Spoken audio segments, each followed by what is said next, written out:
قفلت الباب وقعدت دعاء على الأرض تعيط.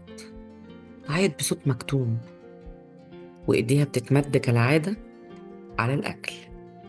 بس المرة دي وقفت وبصت لنفسها في المراية. عيون ورمة ووش مرهق، نظرة كلها فقدان للأمل. وقالت بصوت مكسور: أنا بضيع، أنا السبب. وقررت إنها لازم تلاقي حل. تاني يوم قعدت تدور وتدور وتدور لحد ما لقت دكتور نفسي اسمه حكيم.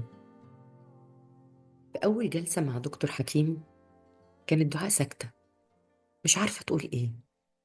بس بعد شوية انهارت، حكت كل حاجة: عن جوع عمره ما بيشبع، عن ألم مستمر.